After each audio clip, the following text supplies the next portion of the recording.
আসসালামু আলাইকুম আউযুবিল্লাহি মিনাশ শাইতানির রাজিম বিসমিল্লাহির রহমানির রহিম সূরা হুদ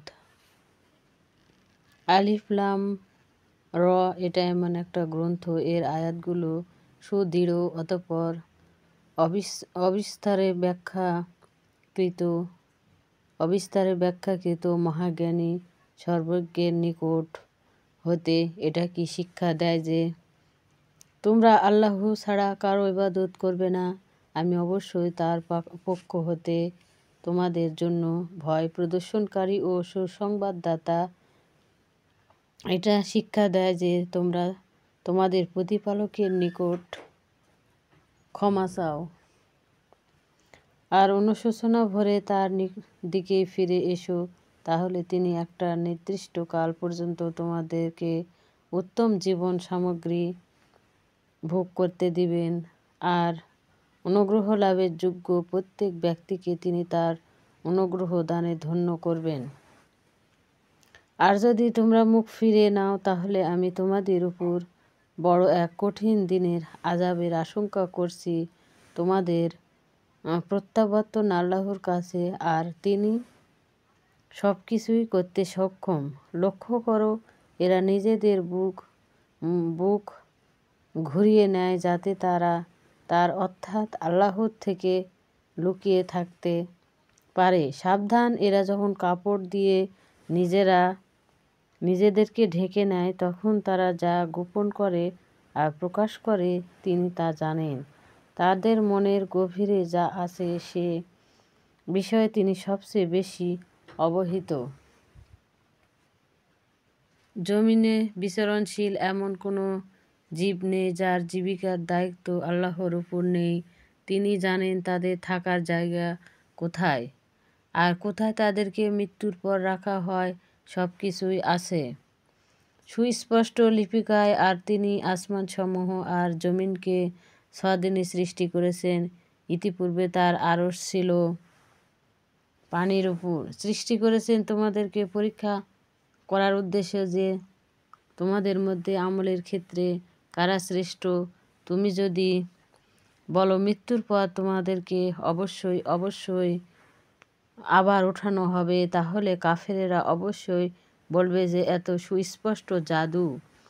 আমি যদি নির্দিষ্ট সময়ের জন্য তাদের থেকে শাস্তি বিলম্বিত করি তাহলে তারা অবশ্যই বলবে যে কিসে ওটাকে আটকে রাখলো। সাবধান, এমন দিন তাদের কাছে আসবে যা তাদের থেকে কেউ ফিরিয়ে দিতে পারবে না, আর যা নিয়ে তারা ঠাট্টা বিদ্রূপ করেছিল তাই তাদেরকে ঘিরে ফেলবে।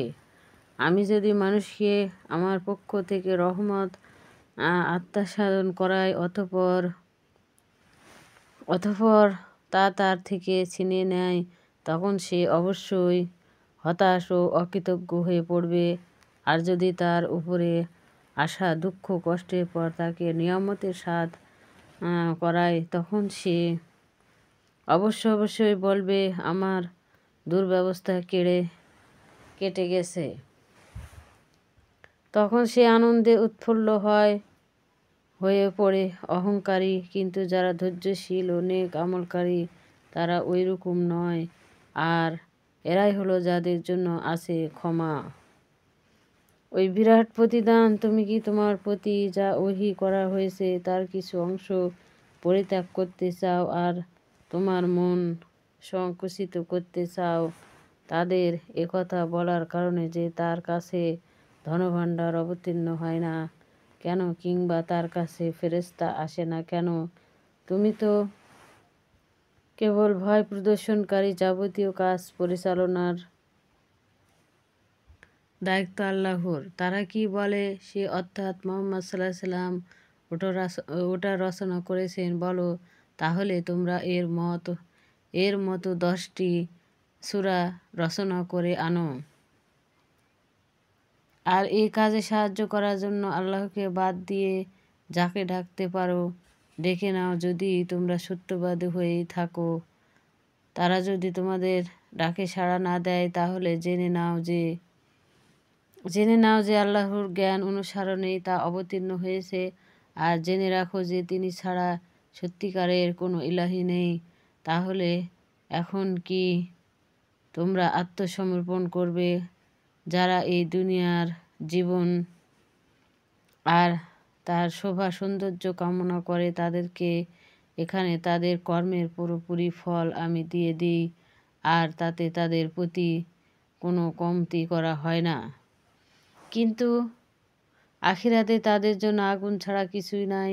এখানে যা কিছু তারা করেছে তা নিষ্ফল হয়ে গেছে, আর তাদের যাবতীয় কাজকর্ম ব্যর্থ হয়ে গেছে। তাহলে যে লোক তার প্রতিপালকের পক্ষ থেকে স্পষ্ট প্রমাণের উপর আছে এবং তার পক্ষ হতে এক সাক্ষী ওটা পড়ে শোনাচ্ছে, সে কি অবিশ্বাসীদের সমান হতে পারে?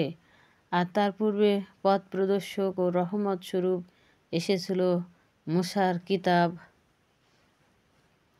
ওরাই তাতে অর্থাৎ কোরআনে বিশ্বাসী। যারা এটাকে অস্বীকার করবে, জাহান্নাম হলো তাদের প্রতি স্রোতস্থান। কাজে এই সম্পর্কে তুমি কোনো প্রকার সন্দেহে নিপতিত হও না। এটা তোমার প্রতিপালকের পক্ষ থেকে আগত প্রকৃত সত্য, কিন্তু অধিকাংশই মানুষ বিশ্বাস করে না। যারা আল্লাহ সম্পর্কে মিথ্যা রচনা করে তাদের থেকে বড় জালেম আর কে হতে পারে? তাদেরকে তাদের প্রতিপালকের সামনে উপস্থিত করা হবে, আর সাক্ষীরা সাক্ষ্য দিবে যে এই লোকেরাই তাদের রবের বিরুদ্ধে মিথ্যা বলেছিল। শুনে রেখো, আল্লাহর অভিশাপ সেই জালিমদের উপর যারা আল্লাহর পথ থেকে লোকদেরকে ফিরিয়ে রাখে। আসসালামু আলাইকুম ওয়া রাহমাতুল্লাহি ওয়া বারাকাতুহু।